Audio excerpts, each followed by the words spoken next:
Okay, Mom. Welcome back, guys. We might look a little bit tired. Welcome back, guys. I was just having a sip of my tea. She needs her dry shot. Go ahead. Oh my god, you guys don't even know. Like, I was just filling her in on the week I had. You don't even want to know. You know what? Fill them in. What happened? Honestly, I can't even. Oh my god, it's cracking me up now. I had the week from hell. My son has been sick. Thankfully, he's better. I got food poisoning, and I've had food poisoning for an entire week. It's like 95% better, but I'm here and I survived. So, cheers. We do blame some Pakistani catering. So we're not gonna name drop the I'm restaurant. gonna name drop, but you know who you are. Yes. I don't even think they I don't think they care. Let's be honest. hear you though. They care. We've been to multiple weddings, dolkis, you name it, and the food is just It tastes great, but the after effects. It's you just never know where you're you gonna be. just never know. Yeah. Anyways, we're just going through that time of month, and I'm just feeling all sorts of ways, all the emotions. It doesn't get better even after having kids. I find it doesn't. I don't know. Maybe I'm more in tune with my body now, but I feel like it's worse after kids. Yeah. And exhausting. I'm just tired. Honestly, I feel like after I had Emma, I felt like it got better, like the cramps.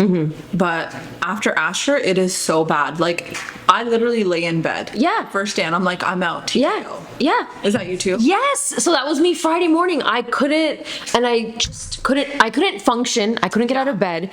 But the kids don't know that. I know. They know only so much. Yeah. So nothing stops. This is my problem. Mom life doesn't stop. It doesn't Mom stop. life doesn't stop. And I'm tired. Sorry to interrupt, but sometimes I'm like, imagine men had to go through this. Well, Like, their entire world would stop. yeah. Honestly. Yeah. And we would have to stop the entire world for them. Oh my gosh. There's a reason why they can't go through it. I heard, fun fact, I heard that when you are cramping and if you get really severe cramps, Yeah. apparently that's the same level of pain as if you were only 1 centimeter dilated giving birth. I could believe that. Because it can get that It's bad. so painful. Yeah. Like, honestly speaking, there are days, I don't think it's gotten this severe now, but before I had kids, there were days where I would be crying because I was in so much pain. I know. My sister. Yeah. Some people get it really, really bad. Yeah. It's brutal. Yeah. Yeah, my sister has different symptoms. Like she'll get nausea and Yeah. like she's very food sensitive, smell sensitive. Yeah. And like I'm just in so much pain. Like it's agonizing. I know, it really is agonizing. I know. It really is agonizing. And sometimes I'm just the type I'm like, I don't want to take the Tylenol. But then sometimes you're forced to because you are just in so much agony. Yeah. Yeah.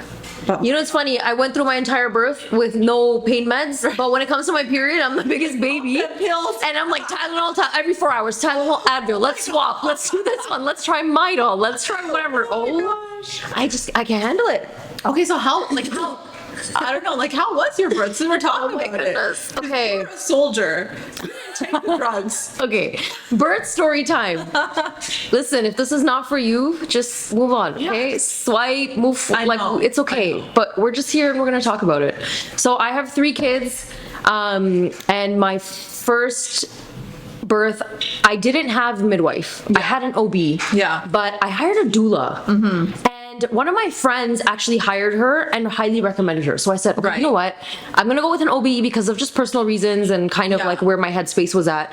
And we had a doula and she was incredible. Really? Like, not only did she help me with certain things like, you know, to teach me how to put a diaper on a baby Yeah. or like how to bathe a baby for the first time. Because That's amazing. what to do. I didn't know what to do either. But on top of that, like when I went into labor, she came and met us at the hospital, and I remember that she was way more helpful than my husband.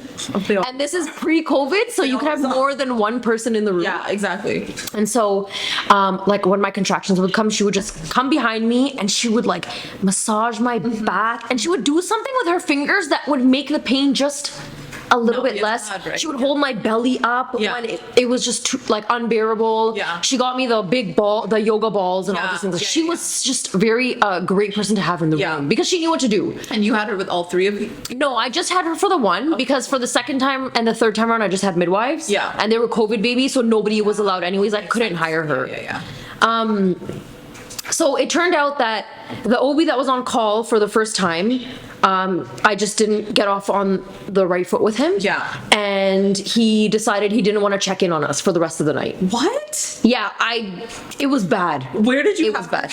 Brampton Civic. What is the I just Civic? I had Emma there and I had like a decent experience, but like I did have a nurse that was a little bit like very snippy and Yeah. You know, what it is. surprisingly, the nurses were incredible. It was the OB that was the problem. that's so horrible. The whole night went by and I just decided, I was like, I'm going to do my own thing. And Yeah. if we need him, he'll come. yeah. It turns out his shift ended in the morning anyway, so he was gone. Thank God. And the new OB came, and I feel like maybe I was just in the proper headspace when she did come, but immediately I went from like 4 centimeters to 10 within like the span of an hour. Wow, and that's your first. And it was my first my God. because he was ready to come, and I think Yeah. I just needed to be ready to go through it. And Right. you know, it's a lot, and I know a lot of people think this might just be like mumbo jumbo, but it's really not.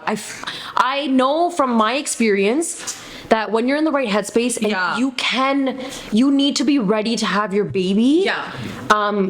for it to progress. For sure. I feel like your mind and body are so closely connected. Yes. And sometimes you don't think of it that way, but it's so accurate. So I totally Yes. get what you're saying. Exactly. that happening. And that's exactly what happened to me. And then I was like, I had like a code word with my husband, and he was like, you have to tell me, you say this code word and I know to call the nurse and get an epidural. Yeah. And I was like, okay, cool. Because I was kind of like, let's see how long I can go without it. I was like testing it about, you know what? I don't even remember now. Honestly, I want to say it was like avocado or it was like avocado. yeah, it was something. And then I just looked at him, and I remember even when I looked at him, I couldn't remember the code word. Oh my God. And I just looked at him and I said, get the nurse. Those were the only words I could get out of my mouth. And he got the nurse. Yeah. And as soon as she walks into the room, she looks at me and I look at her. I locked eyes with her. Yeah. And I go, hold on. I need to push. And she looks at me and she's like, this lady's crazy. She was 4 centimeters like 45 minutes ago. What is she talking about? And she was like, honey, stop. Let me check you. Oh my- She checks me and I'm 9 centimeters. Oh my God. And she No was like, way. don't nobody move, Yeah. because the OB was delivering another baby in the room. And she's like, you don't move. I need all hands on deck. So like 3 nurses started coming in. Wow. And like the doula and my husband had to be like thrown to the corner. Oh my God. And then the OB comes in and I was like ready to, and I was like, okay, you know what? We're just gonna do this. I'm not gonna lie, you're telling me the story and I'm like getting scared all over again. Yeah. Because my experience is so traumatizing. It is. You have no control over anything and you're just like, it's I can't do anything right now. I just have to deal with this. You just have to deal with it. Terrifying. You don't know anybody in the room. Like people are just walking in and out. They're saying all these things that you don't understand. The first monitor is time. beeping. Yeah, it's a lot of that. Like yeah. if I put myself back in the room, it all comes back. Oh my God. And it's terrifying. It is so terrifying. And then it was no epidural, and I pushed, and he came, and I didn't have to push for that long. I guess that was like I was really in tune, and that Such a champ. the doula. Yeah. Oh, she was standing there and she was like, oh, you're gonna do this? You're gonna focus on this part of your body? You're gonna, and she just trained me. Wow. And it just helped me push really quickly. We need to call that doula on this She- podcast. honestly, Because I need to know the tips. Not that I'm having any more. Other people need honestly, she is she was incredible. She even gave me a list of affirmations I still remember. Yeah. And I had them taped to the mirror of my bathroom. Yeah. And every morning there was 5 that I highlighted, Yeah. and I would continuously say them. What type of Like one of them was like, I am so excited to meet my baby. Oh, I love that. Right? Just putting a spin on Yeah. the scary aspect of giving For birth, sure. the anxiety that you have around giving birth. yeah. And it was like my mind and body know exactly what to do. Yeah. I was made to do this. Those 3 they're like in here. I don't remember the other 2 that I highlighted. To do this, that's a really powerful Isn't one. it? Because honestly speaking, like even though I think when you're having your first, it's extremely scary because you really don't know what to expect. Exactly. But knowing that as a woman you are made to do this, Right? It does give you like a different kind of strength. It does. Right? And just confidence that I can, like, I was made to do this. I know I know exactly what I'm doing. Exactly. My body knows exactly what I'm going to listen to my body Yeah. and really get in tune with how things are supposed to go. Okay, because I'm not gonna lie, I did not listen to Oh. that.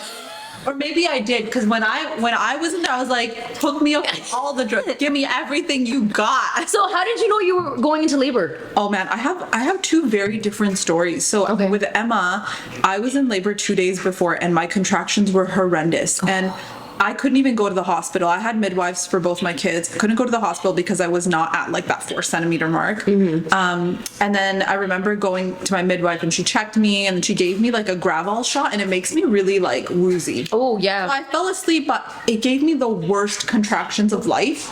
And I'm thinking, baby's coming, baby's coming. And I go in to get checked at the hospital the next day because I was dying of pain. And I was maybe like 2 centimeters. No. I was 2 centimeters, and I said, I swear to God, if they send me home, I'm gonna die. Like, I'm gonna die. But thankfully they kept me. And I think it was only because I had a midwife. Oh yeah. And then after that, like once I got the epidural, it was smooth sailing, girl. I was like, I could do this a million times. So that was pretty good. Like I didn't have to push that long. I think I pushed for like maybe 20 minutes and I was good. And then with Asher, it was really traumatic because I went in and I had to get induced. And then I thought they say like, okay, if you don't feel contractions, go home until you start feeling them. So I actually started feeling them once they induced me. And then at that point, like the doctor came and checked. They called my midwives. They gave me a room right away.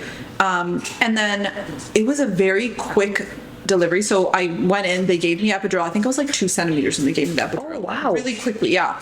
And then after that, I think if I went in at like 4 or 5 p.m., Asher was born at like 11:45. Oh wow. But when he came out, they gave him to me, and then all I remember is like all of them, like there was 2 midwives, and they both just look at me, and they're looking at each other, and then I just remember them saying some stuff, Yeah. and I just knew something was wrong. Like something was wrong, and she was just kind of standing there with her hand like still inside. And she's just like, you're okay. And I was holding Asher and I was just like, something's not right. It's not okay. And then all of a sudden, all I hear is like a phone call and they're like, PPH. And then everybody just rushes in. There was like 10 nurses that rushed in. Everybody's moving around so fast. They're like giving me all these shots and like these pills. And like, I didn't know what was going on. I had no idea. Oh my gosh. And then they had to take Asher from me because I felt like I was going to pass out. Then I passed out. And what happened was that I had like a really bad hemorrhage. So I was just bleeding a lot. And then the doctor came in and he like stitched me up and everything. And it was brutal. And I don't even remember. Like, it's sad because, you go in there and you're so prepped, like, oh, I want to take a picture of my baby. And girl, I was out. I was just laying there. And I remember waking up maybe at like 1 or 2 a.m. And I was just like, I have to pee. And so my midwife came and she helped me, but I think she was traumatized too because I think that's the first time that happened to her. But thankfully I was okay. I was just on bed rest for like a good month after that. I didn't get up and go to the bathroom, take a shower or anything. I always had to sit down because there's a lot of blood loss. Okay. So just iron pills and all that. So it was kind of like the actual delivery was great. Yeah. But that after part of it was really scary and messed up. Yeah. But thankfully he's healthy and I'm healthy, and that's the biggest thing. That's what. Well, honestly, it's scary, right? Because I think like we all go in there and every woman is just so terrified because we don't understand what's going to happen. There's always like a level of fear associated with it because you're kind of putting yourself in a place where everything is so unknown. Exactly. And also for the first time moms, like, and even for the moms that have had C-sections, like my sister had a C-section. I saw her after and pain. I don't know how she did it. I don't know. Like my sister has had C-sections as well. And I feel like that recovery is like insane. Yeah. It's insane. And then also having to take care of a kid. So I think moms in general, man, they're such superheroes, truly. Like I just have a newfound respect for our moms. Yeah. They did not, they definitely didn't only have. No. Like, how did you pop out that many? And they just imagine. My biggest, I want to say, birthing experience and learning has been to learn to advocate for yourself. Yeah. There are so many things that we don't know, so many of like the health terms that we don't understand. And like going in there and all of a sudden they're like strapping these things and you don't know why are you strapping my belly? This is uncomfortable. This is tight. And you're trying to move around and they're like, you can't move. Like, why can't I move? I need to use the bathroom. Yeah. Like there were so many things that I just didn't understand. Yeah. And I liked having the doula there because she was like, she guided me well. Yeah. And then second and third time around, I also got a midwife. Yeah. And thanks to a couple of you guys and a couple of my other friends who had midwives, and they were like, you just need to. They truly are need to amazing. truly. Yeah. They are angels. They are. I will. Incredible experience. My second and third births were so it was so painful, obviously, because I didn't go with any medication, but the birthing itself, it was so different. I don't carry trauma from my second and third birth. And I think that's a big deal to say that out loud. Yeah. Like, I actually have a newfound respect, and I see the beauty in birthing, which I never saw before. Yeah. Right? And because I've always seen it as this, oh my God, so painful. I can't do this. I don't want to go through this, to this beautiful experience that I went through 3 times. I love that. Where I was able to like bond with the baby, and it was a quiet room, and I only had 2 midwives and my husband and me, and that was it. And it was just calming, which is like crazy to say, because I actually really like that you said that, because I think a lot of the times there's so much fear associated with it that you forget that extra part. you do. Like, honestly speaking, I don't, a lot of moms are like, oh my God, when I held my baby for the first time, like, it was just like, yeah. And honestly, I don't feel like I had that experience. I mean, with understand. Asher, I definitely didn't, because I was out of it. But even with Emma, like, it was like a different experience, but it was never that, oh my God, like, oh. Yeah. And I was kind of like, something wrong with me. Yeah. I don't know what it was. But of course, like, you love your kids so much. It's just, I think it just takes time, because for some people at least, because you just feel like, oh my God, like, this is so new. Yeah. Like, is this really mine? Yeah. It's the weirdest experience ever. And you're still trying to get over what just happened to you. Yeah. And now all of a sudden there's this baby on you, and you're like, oh my God, wait, what do I do now? Like, There's this meme on Instagram, and they're like, oh, giving birth is like you got hit by a truck, and then they, give you a baby who also probably feels like he got hit by a truck, and then they give it to you while you're recovering, and they're like, okay, have fun, go home and take care of this now, while you're still trying to figure your own shit out. And I'm like, that's so accurate. That's so accurate. That is, it's crazy, because I feel like with my first one, I have a lot of trauma from the hospital room, from the OB experience, from all the nurses, and I had an episiotomy, which is like they had to snip me. Oh God, that's and then and the stitching of that and the healing of that. So I have a lot of trauma from that.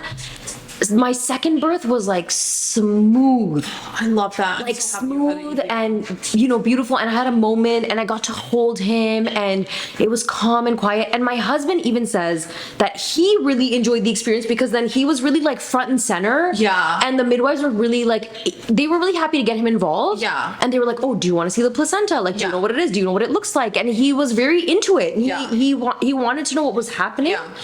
And then the third time around, my baby came super early, so I wasn't full term, so he was in the NICU for a few nights.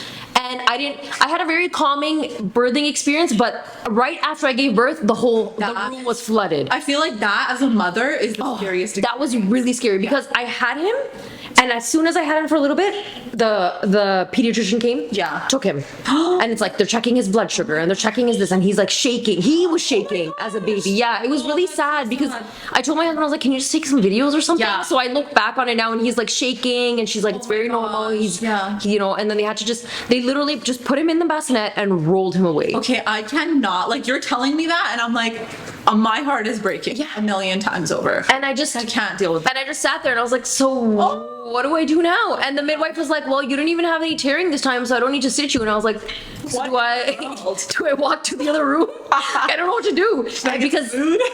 And because my husband had gone with my son, so she kind of like wheeled me into the room, and it was very lonely. I want to say the third time around, it was very lonely. Yeah. But at the same time, it was a lonely birthing experience, like post-birthing experience, but I already had 2 kids. Yeah. And then my third one was in the NICU, and the NICU nurses are godsend, and they were like, Mama, you are just gonna go and sleep, and we're gonna bathe your kid, and we're gonna feed your kid.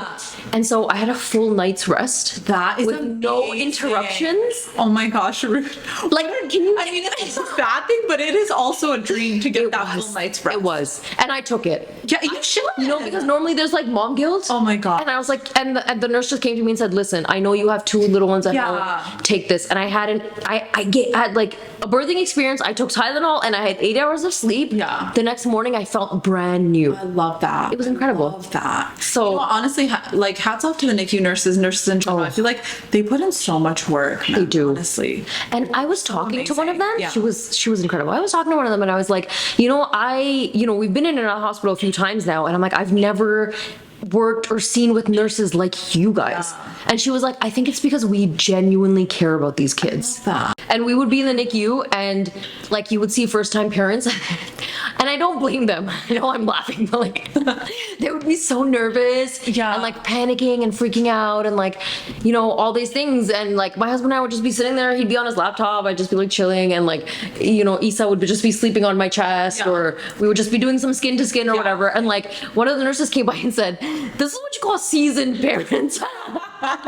That's so true though. You know what, the first you're always like, oh my god, oh my god, oh my god, okay, no, you don't change the diaper like this. And with the second one it's like, do you even need a diaper? Just do what you gotta do. We're good.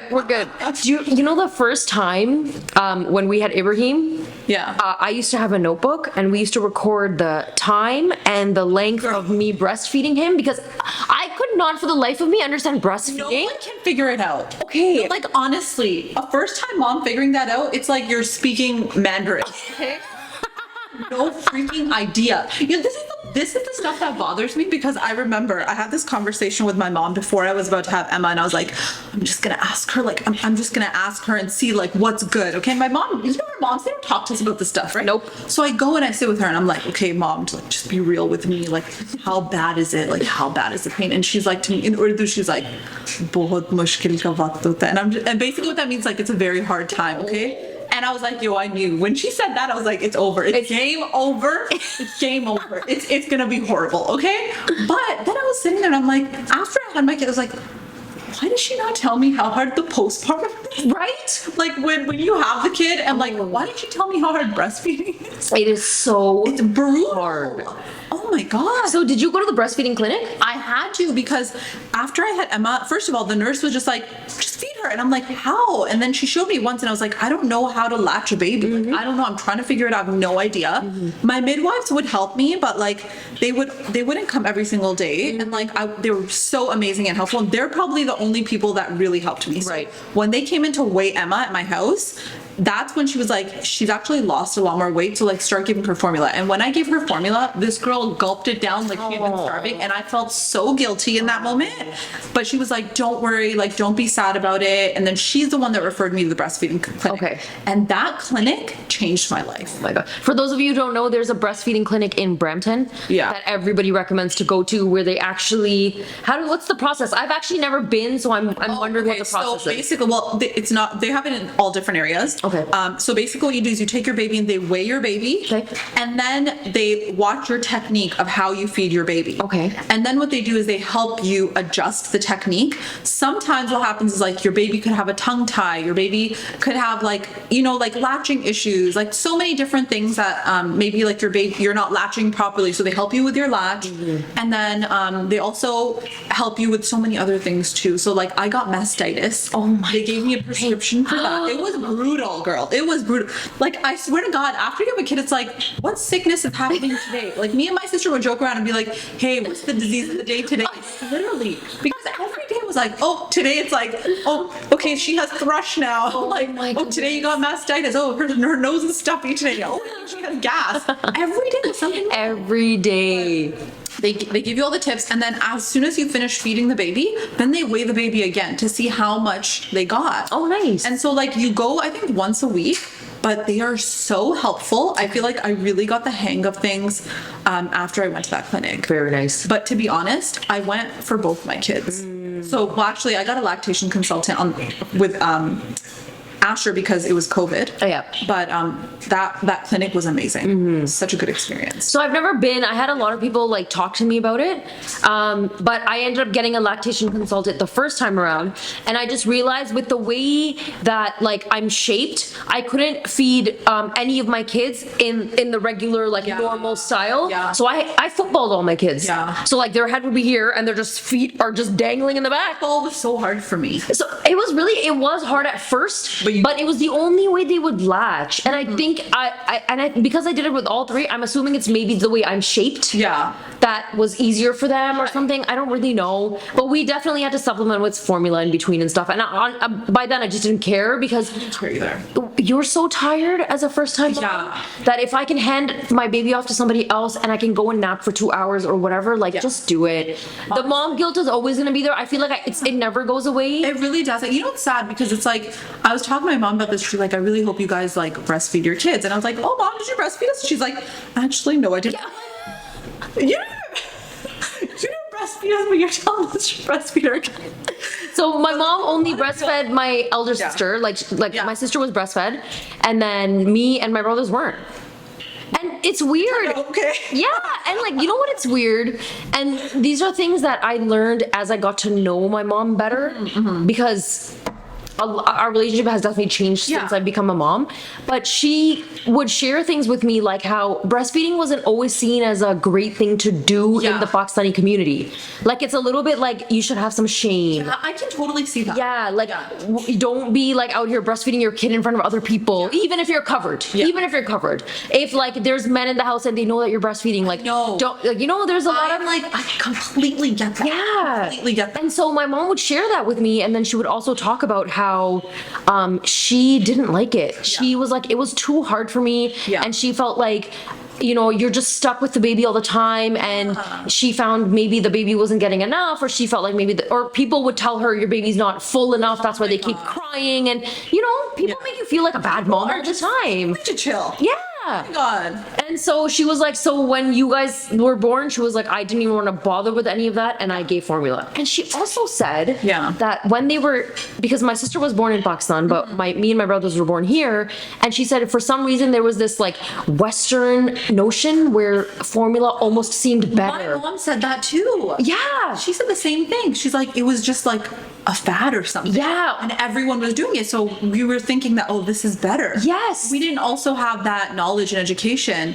And so like in hindsight, I think now they understand that like it is good to breastfeed if you can. Yes. But they didn't do it. Yeah. So yeah, I know what you're talking about, because she told me that and I was just like, wow, that's so different. Yeah, and my mom said the same thing. I was like, we didn't know any better. Yeah, exactly. And she was like, you think that you're paying for something, so you're getting better. Exactly. Like a better item that you're paying for. So she was like, formula was so expensive, but we'd be like, we're giving the best for our kids. And it's Western. Yeah.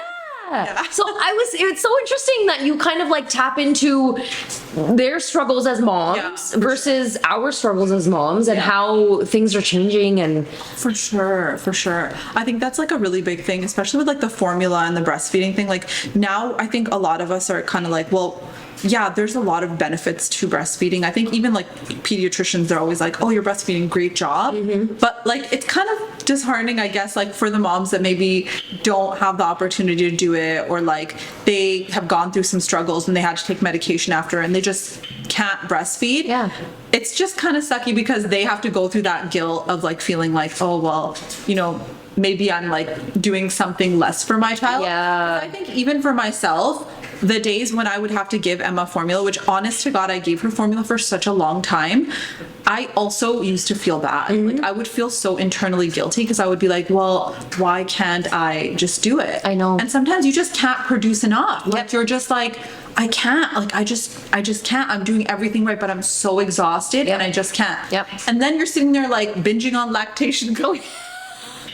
eating all the panjiri, almond milk, panjiri, you name it, all those. Do you like panjiri? So I like it when I make it. Oh my God. Okay. My mom's panjiri is lit. Yeah. But it's so like, you know how they say like, it's very hot. Yeah. It's too much for me. Because there's a lot of nuts and stuff in it, yes. I feel like I can't really have a lot, but my mom was so clutch. She would always be like, here's your chai and here's your panjiri. And I was like, oh my God. Every single time delicious. I had kids, she would always do that. And like, honestly, like, God bless our moms. I know. They're so amazing, for real. I don't know if I'm gonna be that kind of a Yeah. mom. You know how to make panjiri? I'll make it for you, we'll just give you credit. Uber Eats Yeah. panjiri.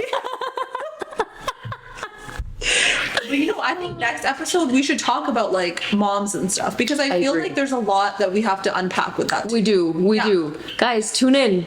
Tune in for our next Tune in episode. For our next episode. This one was great. This one was great. was This was a great combo. conversation. Yeah, for sure. And I'm glad you're feeling better. Thanks so much. All right, we'll see you guys next time. Here, guys.